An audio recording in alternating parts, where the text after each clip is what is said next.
Hello Africa, welcome to a special edition of AAU Talks, and we are transmitting live from the campus of Igbinedion University, Okada in Nigeria, and we are privileged to have the Vice Chancellor, Professor Lawrence Ikechukwu Ezemonye, to discuss the topic, the contribution of Igbinedion University to the higher education space in Nigeria.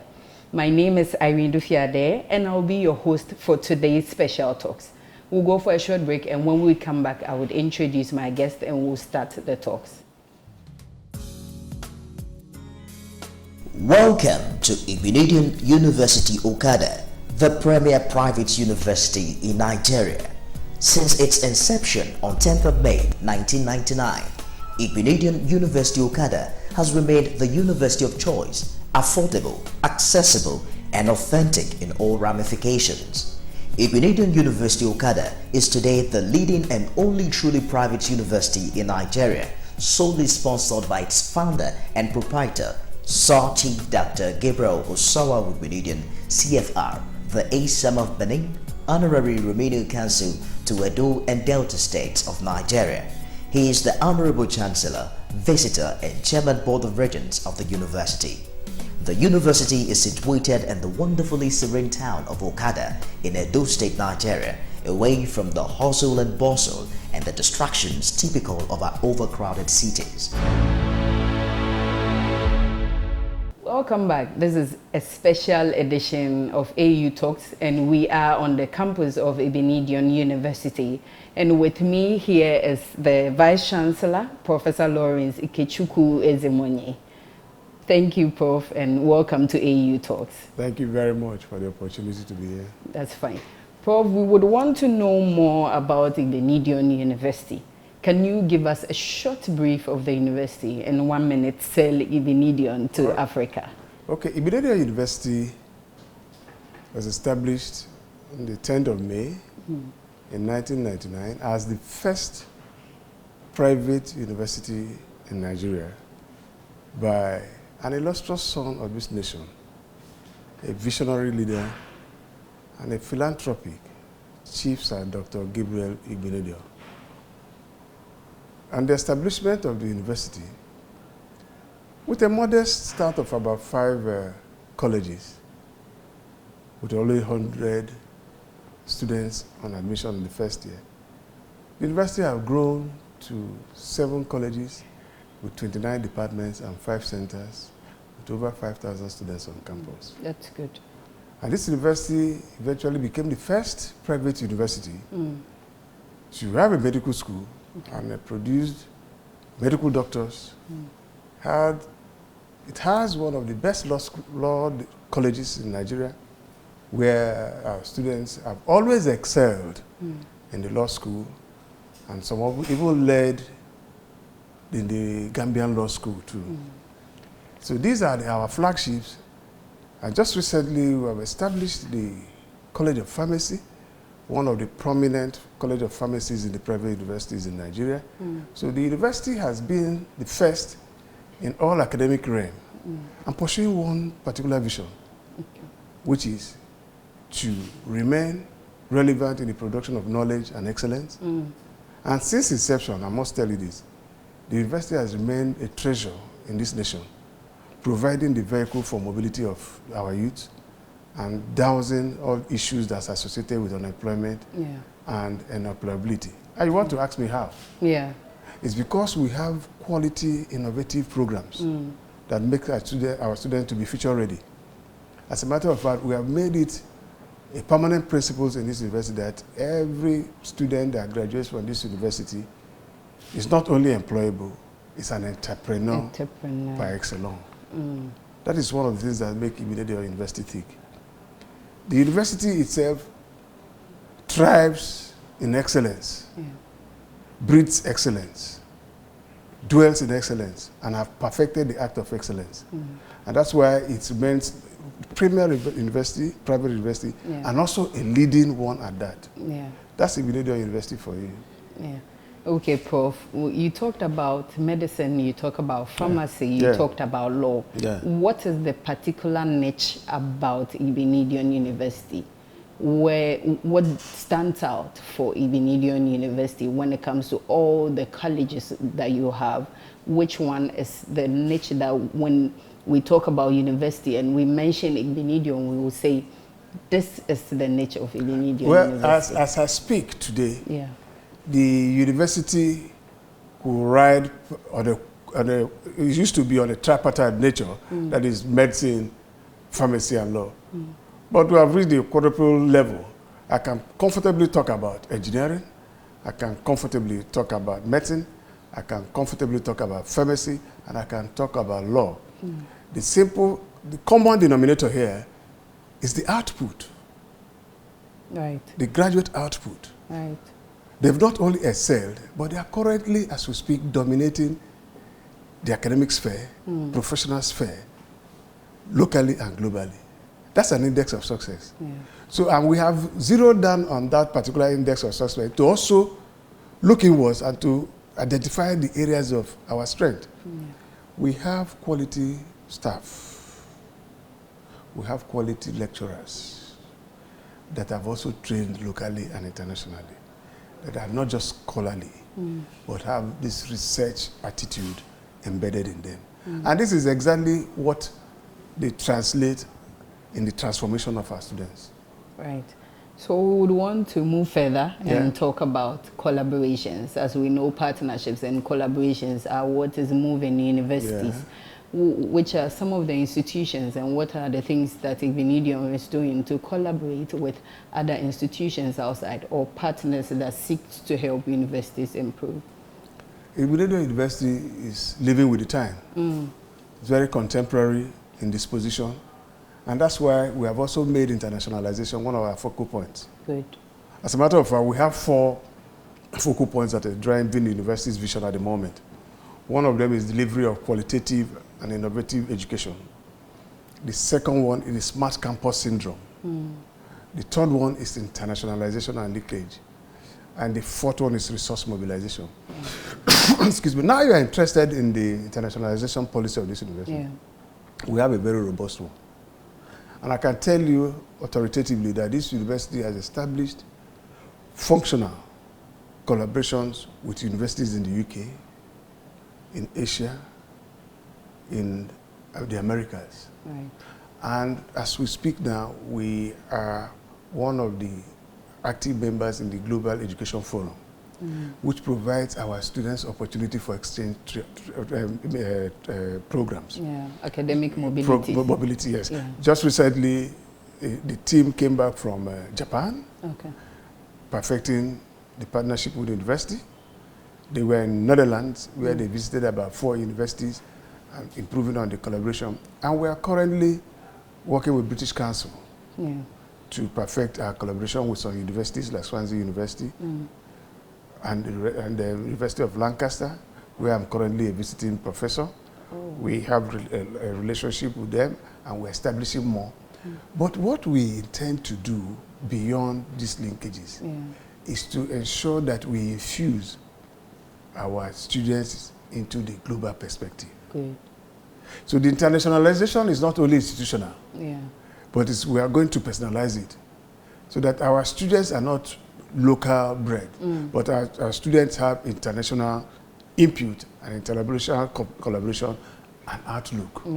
And that expands their horizon and outreach. That is very good. And talking about the local breed, we also encourage South-South collaborations. How is Igbinedion collaborating with other universities in and around Nigeria, and how is the progress? Oh no, Igbinedion University has a very perfect South-South relationship.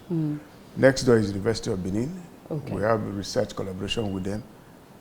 And we have research collaboration with the University of Ibadan. We have research collaboration with the University of Lagos. We have research collaboration even within the regions, within the West region. And even at the continental level, the fact that you are here today is a typical, eloquent example of our South-South reach and continental reach. So it's not all about international or it's all about foreign contact or collaboration. We have decided to have a local niche a regional outreach and a global perspective as far as internationalization and collaboration is concerned. That is the way forward. Yes. And talking about collaborations, we also wanted to know, since when we came here, we saw that Igbinedion, it's kind of a community. Yeah. What are some of the services that you are doing, the social responsibility service that Igbinedion is having on the community, the benefits that they are getting from the university situated in the middle of Benin City? I would like to tell you that whatever benefits that are coming out from our social impact must be responsible, has been as a result of the one niche or one campus approach. This is one university in this country that accommodates staff and students all in our Crown State. So we build a community for service. We build a community of purpose. And we build a community for division. So it's very easy for us to reach and attain our goals because we are within one niche and share the same environment and share the same aspiration. The university at the moment is impacting on our immediate community. We have a dedicated program that we call social services. Okay. This university, I'm sure you will have experienced it, that is one university, if not in the whole country, that has electricity 24/7. That's good. And these services have been replicated and extended to our immediate community. This is a super infrastructural extension of goodwill. We have also, in several occasions, dug boreholes for our neighboring communities, employed host community, members of the host community, admitted their children and wards on a pro rata basis with some considerations. Okay. And it does not stop there. Because we have a constant interaction with them, the social behavioral change associated with us, which is a result of positive association, is eminent in the city. Yeah. And there's this idea of trying to imitate what is good.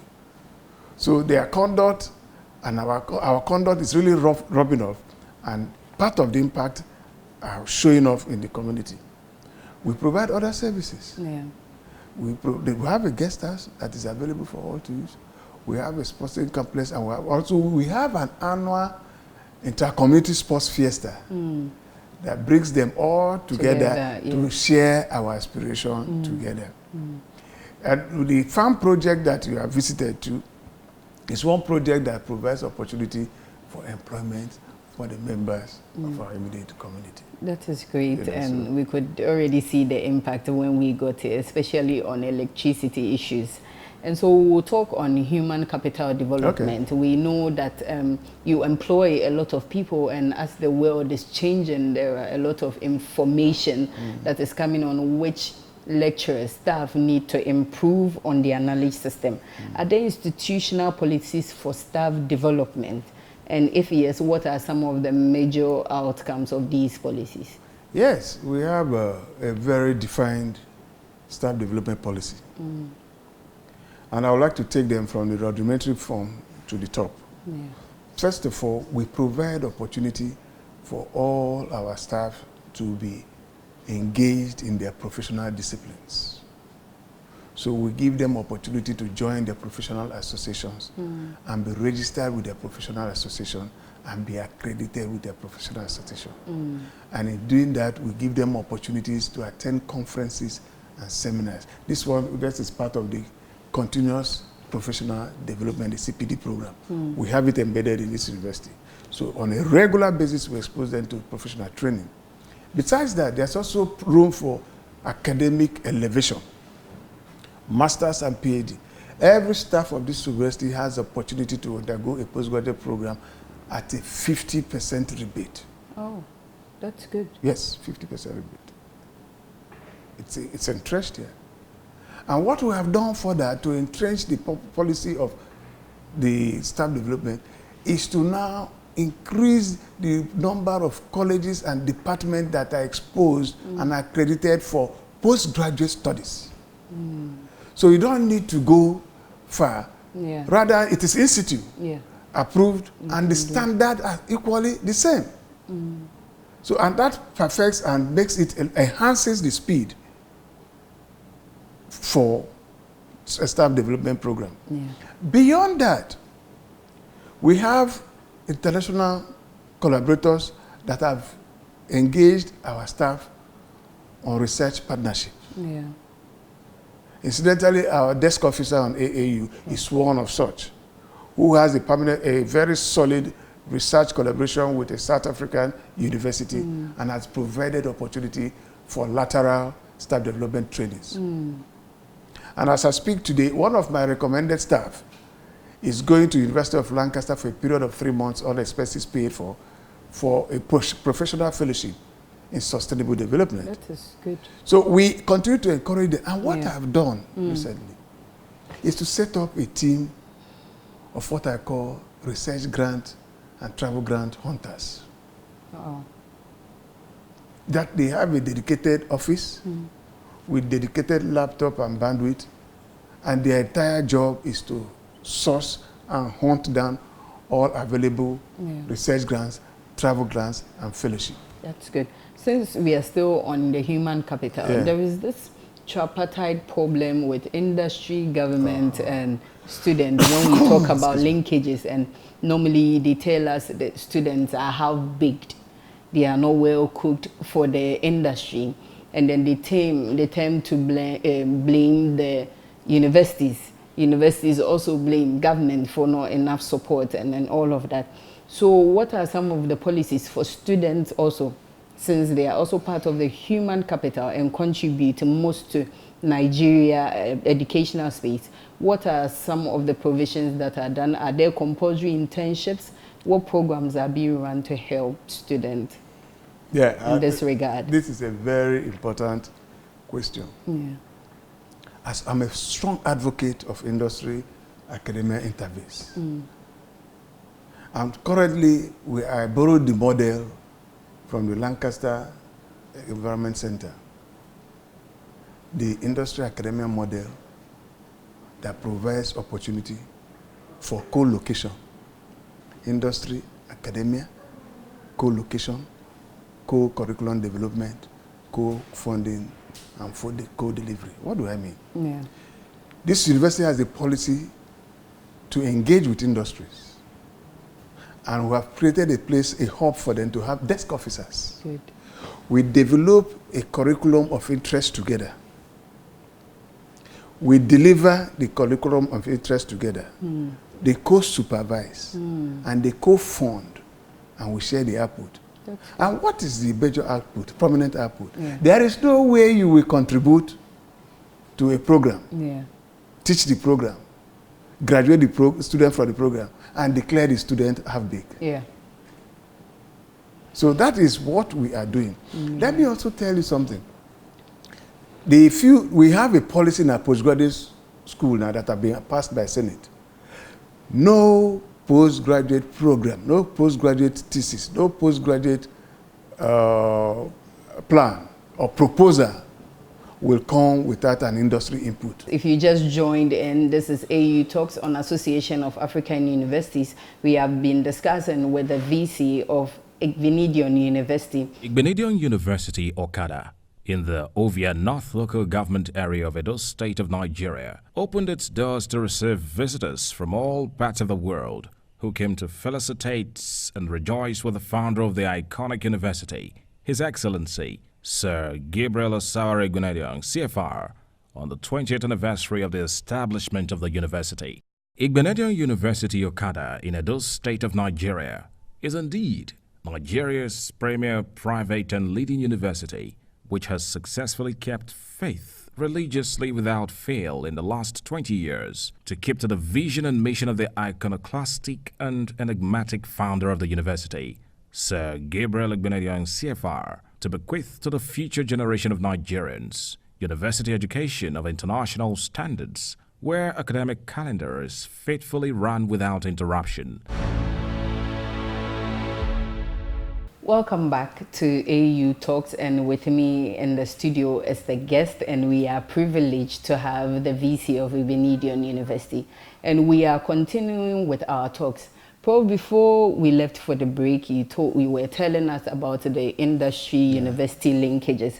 And I think it's one of the most important parts we can do to reduce graduate unemployment.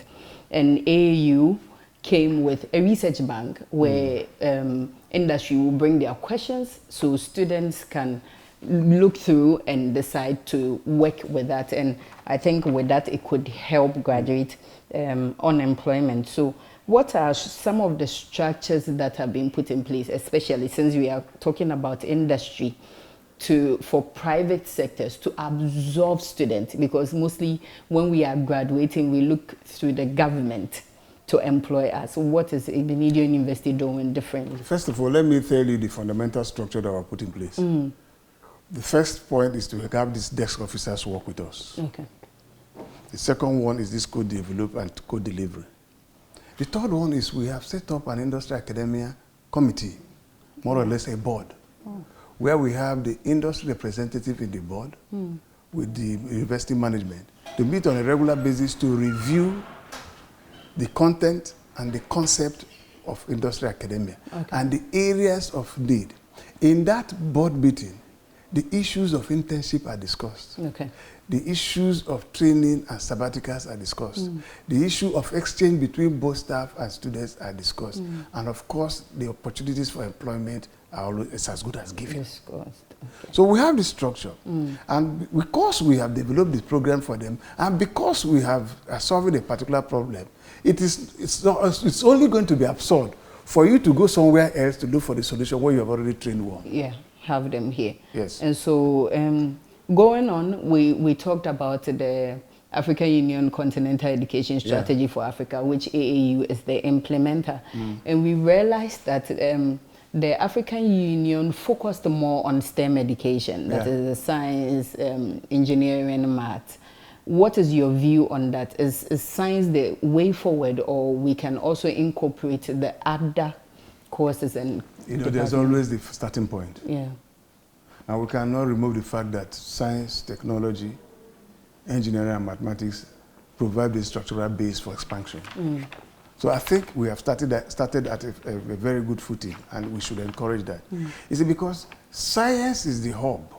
Eventually, even if you go to literary arts or go to humanities, there's always the philosophy of science in it. I'll tell you what, I taught the science of law in the University of Benin. Okay. Let me just give you a typical example. I'm an environmentalist. And you see, an environmental lawyer that does not understand the rubrics of the degradation of our environment cannot win any case on environmental law.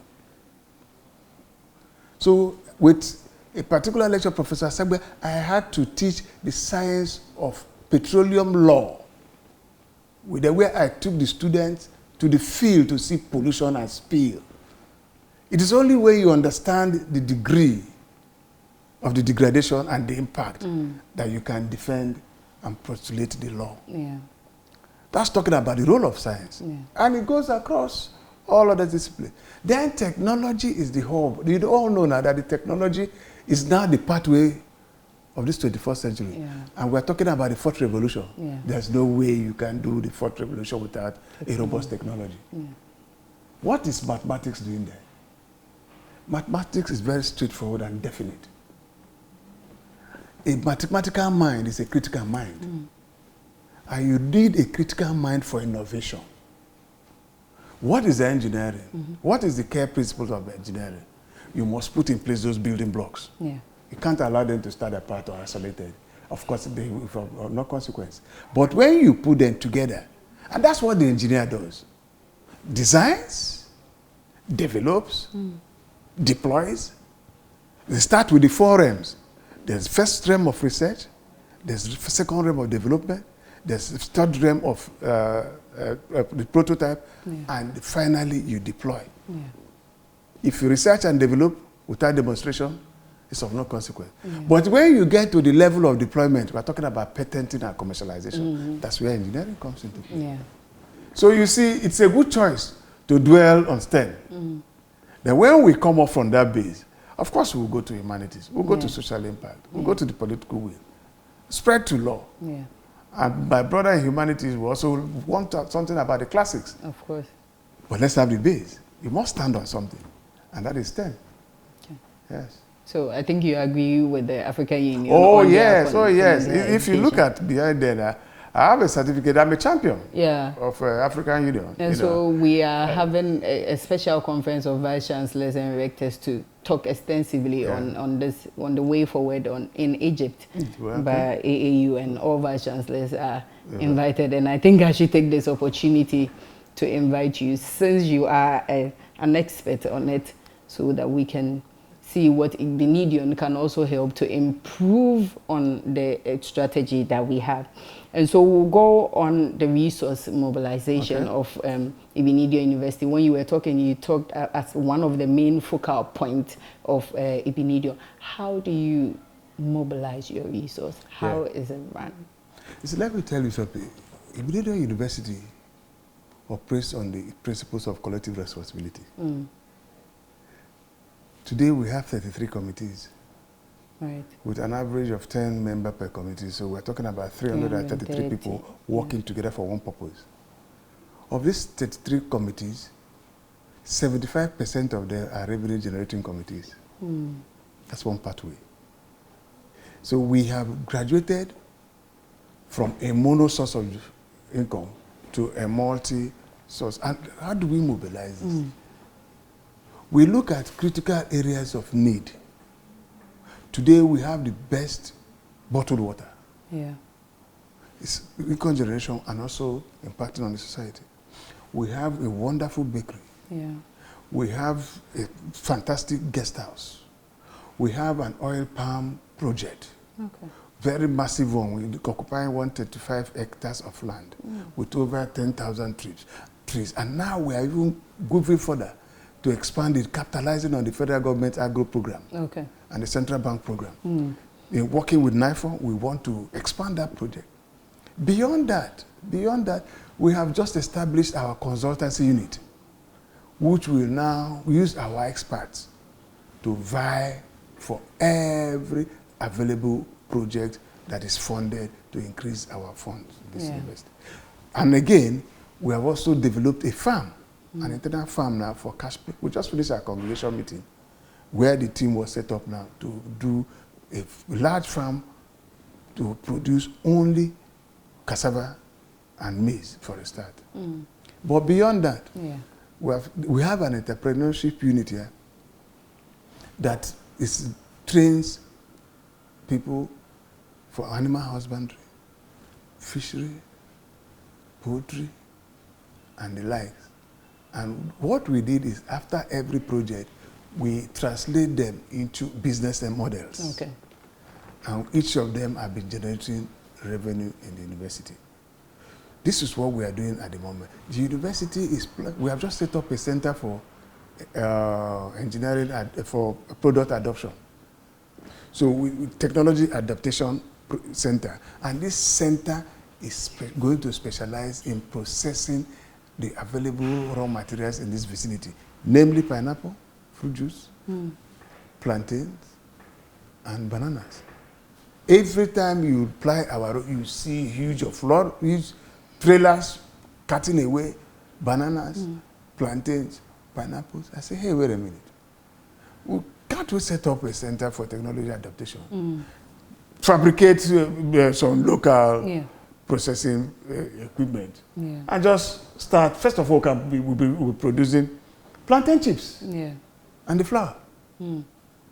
That's processing adds value and improves the economic base.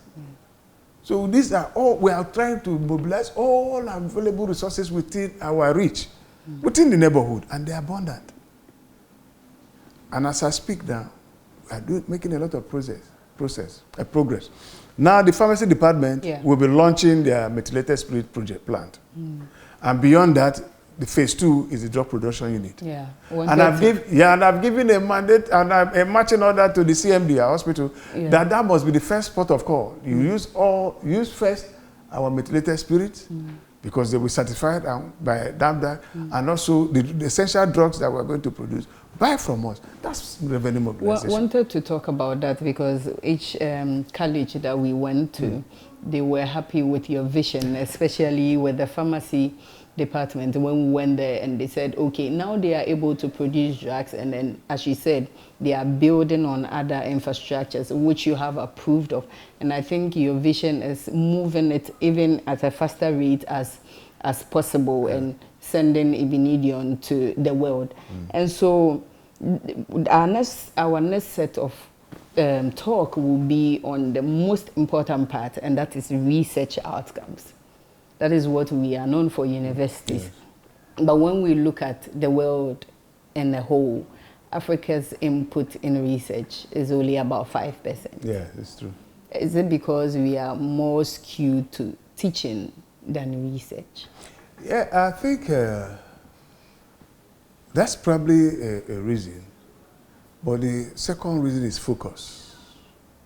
I must tell you that we have abundant intellectual capability in Africa to drive our research to the top. Yes, we'll probably talk about facilities, the infrastructural declines and stuff. No. Africa, I have a different opinion. Okay. African universities are now bracing up. Yeah, they are picking up. Yes, they are picking up. And the research output are becoming very significant. There's virtually no department of engineering in this university that's not research driven. Just recently, we acquired the training modules for the electrical and computer and electronics engineering. And that module is research-oriented module. The same thing with the chemical engineering, the same thing with mechanical engineering. Our student recently won the STEM award. It's one of the certificates there from engineering. Yeah. Our students have consistently won the Petro Bowl competition in the USA from engineering. Okay. And this, of course, are taught by the lecturers who do the research in this place. Beyond that, this university have acquired equipment that will lead researchers to the right destination. Now we have comfortably talk about having a functional AAS, you saw it, atomic absorption separate photometer, which gives us opportunity for all levels of heavy metal studies. Looking at the different matrices, whether it's water, whether it's land or animal. We have built it, and what am I saying in effect? The research disposition of our African scientists and Igbinedion University in particular, it's not only improving, it's significant and also remarkable for now. Talking about outputs, there are outputs. And the quickest form of disseminating the output of our research endeavors and teaching qualifications in this university, which I call our key index indicator, is our products.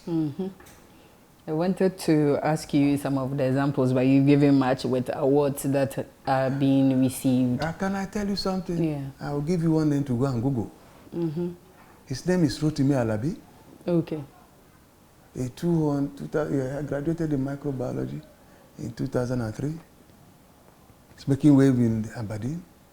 He has a software that has been patented that is solving major problems in oil and gas. Graduated from here. I can go on and on and on. We have just prepared a documentary of 36 of our Sky Blue graduates, which we will run during the next anniversary. The 20th anniversary. I told them in congregation today, I'm amazed. If it was a yearly thing, we have even surpassed the 20 years. If we were producing one Blue Sky researcher every year. But we have a list of 36 of them. Is it medicine? Our lawyers are blazing the trail in Gambia. Is it medicine? They are qualified consultants, neuro, and all the areas. Is it in engineering? They are there. Is it even in the liberal arts? They are there. With the political terrain, we have a governor of Gombe State, a student here. Deputy governor of Ondo State, a student here. The boss of University of Benin, a student, graduated from this place. Is it AAs? There are so many of them. Is it a private entrepreneurs? There are so many of them. But we have just singled out 36 of them that are professionally sound. and have been winning awards. When I say winning awards, they have been winning awards consistently. Yeah. That's our indicator mark. Yeah. That is what we call our success story. That's what I describe as research output. They were taught here. Yeah. You know? And it makes sense. Do you know what? Students, the very first set of students that graduated from law in the University of Igbinedion University of Okada went to the law school for the first time. And of course we had first class from our first class, replicated it. You see, the replication is just it's not a mere coincidence. It's one of the typical eloquent testimony of research and qualitative education that is the hallmark of Igbinedion University Okada. Yes. So we would want to talk about intellectual property. And yeah. when we talk about intellectual property, now we talk about researches that normally we put out researches in publications because we want promotions to other levels. And now we are bringing open access publications where everybody could get any research that they can find because it's open. Does this link to loss of intellectual property, or should we be open to open access? You know, the days of straitjacket research is over. Yeah. You see, no scientists, no real researchers could live in a world of isolation. The open access is acceptable. You see, because there is no way you cannot protect a patent. There's no way. Yeah. You must, you see, that is why there is a requirement in every university to set up the intellectual property protection unit, which we have set up in my university. It gives assurance, it gives credence, and provides the right protection for researchers to be open. Yeah. You see, gone are the days where someone just writes one article and they say James alone. It doesn't make sense anymore. You can sit down in your room and do that. This day we're talking about James and John and Peter. I have a publication with a university in Okada where I partner with, and I've acted as a visiting lecturer there. 26 of us in one journal, one paper. Yes, 26. Some of my students that we are working to, we have 7, 8 people in one publication. Yeah. Open access. And it brings in the best of everybody. And with that, when you patent, you share. Let me tell you something. Academics today will only make sense if there's the economic value. Exactly. Research. Funding. So when you talk about eco-innovation is simply the economics of innovation. If there is no economics in innovation, then the interest will not be there. So I think patenting, open access to knowledge, provision of solid intellectual property protection is the way to go now. And that's why this university is championing it on our own part. Yeah, so finally we are going, and we want to know your advice to policymakers, university, and other stakeholders who on churning our quality students for the world of work. Yeah, I think the policy of our educational policy, particularly as driven by the National University Commission, is on the right track. They are championing the spirit of entrepreneurship in all disciplines.